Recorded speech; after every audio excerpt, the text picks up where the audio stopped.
1939 से 1945 में हुई वर्ल्ड वॉर 2 में कई कंट्रीज हारी थी, जिनमें से एक देश जापान भी था।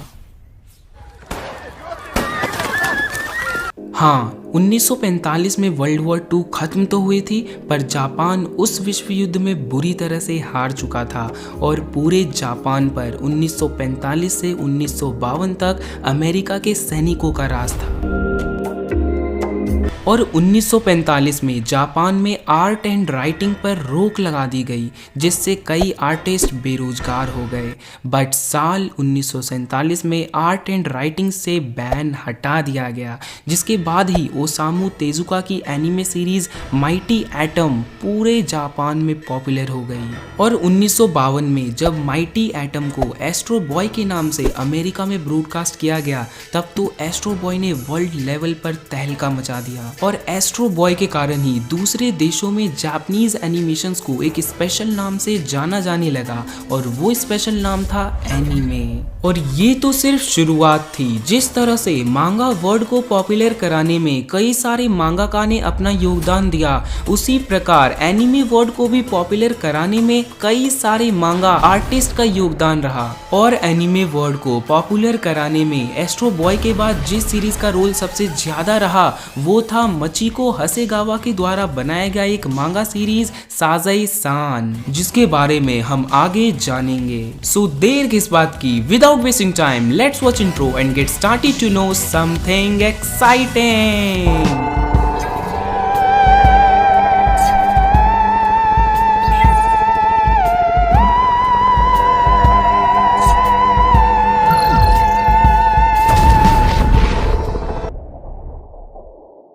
30 जनवरी 1920 को जन्म हुआ one of the best female manga artist Machiko Hasegawa का।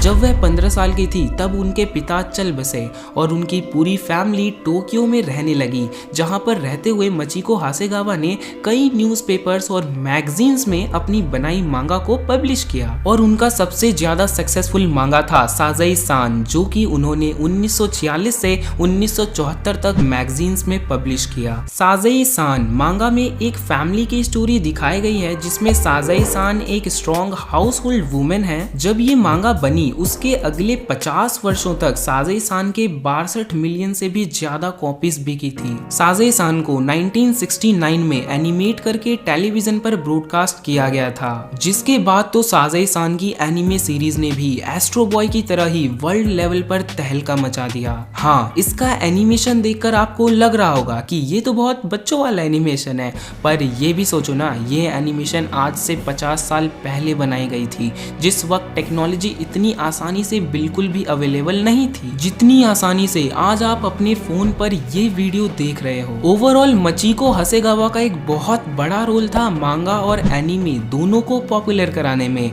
और होता भी क्यों नहीं, इन्होंने अपना पूरा जीवन ही अपने पैशन और अपने काम में लगा दिया, जिसके चलते इन्होंने कभी शादी भी नहीं की। 27 मई 1992 को 72 साल की एज में मचिको हासेगावा की हार्ट फेलियर के कारण डेथ हो गई। जब उनकी डेथ हुई, तब उनका अंतिम संस्कार तो कर दिया गया था, पर उनके डेथ को 35 दिनों तक एक सीक्रेट रखा गया, जो कि मचिको हासेगावा की अंतिम इच्छा थी। और इसीलिए उन्हीं के कहने पर 35 दिनों तक पब्लिक से उनके डेथ को छुपाया गया।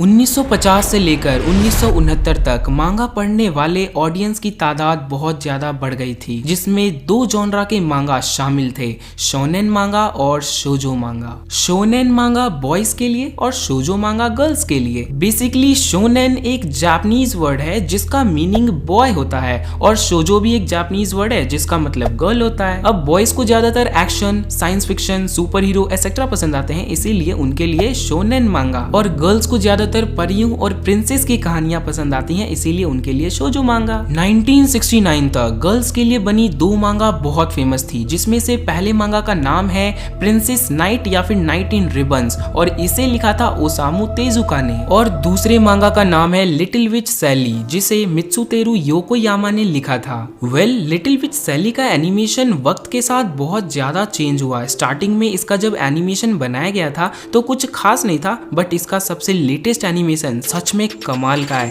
जो आज भी जापान में बहुत देखा जाता है। जापान में 1968 से लेकर आज तक लाखों मांगा बन चुके हैं और आज के समय में भी वीकली और मंथली बेसिस पर अनगिनत मांगा बनाए जाते हैं। अब इतने बड़े कलेक्शन को जॉनरा के अकॉर्डिंग कैटेगरी में डिवाइड तो करना ही पड़ेगा, लेकिन जैसे कि मैंने आपको बताया था कि मांगा के जॉनरा भी बहुत ज्यादा हैं। For example action, adventure, business, comedy, detective, drama, historical, horror, mystery, romance, science fiction और fantasy, sports, suspense and the list goes on. इसीलिए जापान में मांगा को मुख्य रूप से 5 कैटेगरीज में बांटा गया है। 5 टाइप्स ऑफ मांगा। एक बार मैं बताऊं तो मांगा मुख्य रूप से 5 टाइप्स के होते हैं। नंबर 1 शोनेन मांगा, नंबर 2 शोजो मांगा, नंबर 3 सेनेन मांगा, नंबर 4 जोसेई मांगा एंड नंबर 5 कोडोमो मुके मांगा। तो चलो अब एक एक करके इनके बारे में भी अच्छे से जान लेते हैं। नंबर 1 शोनेन मांगा targeted tween and tin boys.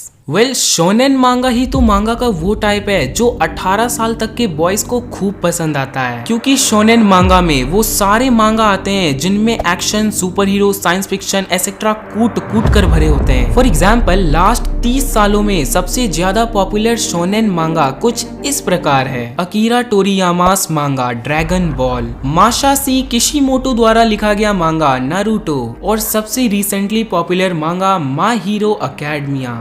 Number 2 shojo manga targeted at tween and teen girls. Shojo manga का मेन फोकस एक्शन में कम और ड्रामा, इमोशन एंड रोमांस में ज्यादा होता है। शोनेन मांगा की तरह ही शोजो मांगा में भी ऑलमोस्ट सभी प्रोटैगनिस्ट यंग ही होते हैं, बस उसमें एक मेल होता है और इसमें एक फीमेल मेन प्रोटैगनिस्ट होती है। आप किसी भी शोजो मांगा के कवर को देखकर आसानी से पहचान जाओगे कि ये शोजो मांगा है, क्योंकि उनके कवर गुलाबी गुलाबी मिलेंगे, फ्लावर से सजे होंगे और भी क्यूट क्यूट इमेजेस आपको वहां पर लगे पड़े मिलेंगे। और कवर्स क्यूट होते हैं तो इसका मतलब ये बिल्कुल मत समझना कि शोजो मांगा में सिर्फ क्यूट स्टोरीज ही होती हैं।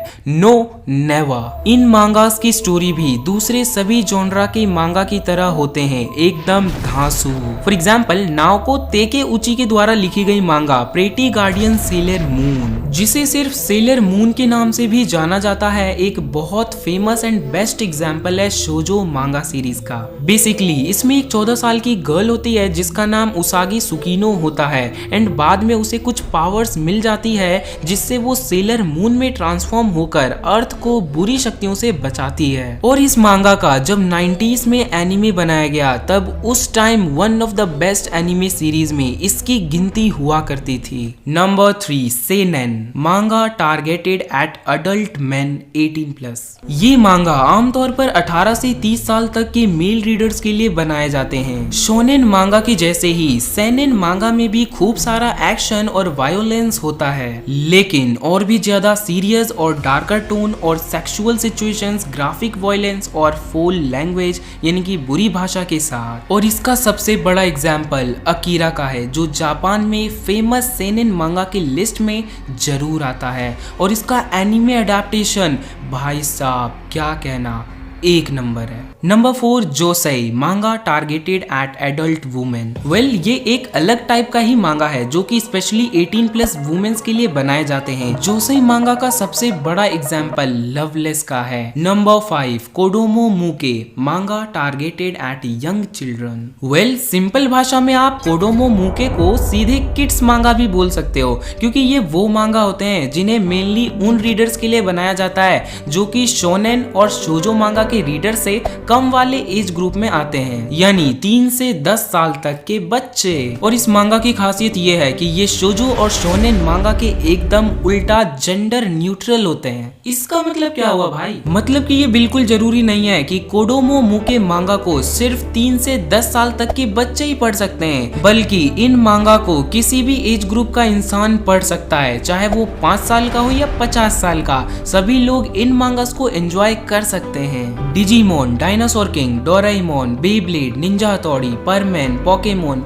ये सभी कोडोमो मू के मांगा की कैटेगरी में आते हैं। और एक चीज जो मैंने नोटिस किया वो ये कि कोडोमो मू के मांगा ही लॉन्ग रनिंग मांगा होते हैं, मतलब कि ऐसे मांगा सीरीज जो कभी एंड नहीं हो सकते, क्योंकि ये सारे मांगा किड्स के लिए होते हैं। और जब तक इस ब्रह्मांड में ये दुनिया एग्जिस्ट करेगी तब तक इस दुनिया में नए नए बच्चे पैदा होते रहेंगे और कोडोमो मू के मांगा को पढ़ते रहेंगे, जिसका साफ मतलब ये हुआ कि Ninja Hattori, Perman, Doraemon, Shinchan, Pokemon etcetera long running mangas के कभी भी लास्ट एपिसोड्स नहीं आएंगे। इसीलिए आप फालतू में इन एनिमे के लास्ट एपिसोड के बारे में सर्च मत किया करो, क्योंकि मुझे पोकेमोन के लास्ट एपिसोड बनाने के लिए अनगिनत रिक्वेस्ट आ चुके हैं। भाई अब तो समझ जाओ कि पोकेमोन का लास्ट एपिसोड कभी बनेगा ही नहीं। एंड में इतना जरूर कहूंगा कि इंडिया में अवेलेबल किड्स चैनल सच में सिर्फ किड्स एनिमे और कार्टून ही दिखाती है, क्योंकि उनका मेन टारगेटेड ऑडियंस सिर्फ किड्स ही है। और ये सबसे बड़ा रीजन है कि इंडिया में टीवी पर टीनेजर्स के लिए एक भी एनिमे नहीं दिखाया जाता,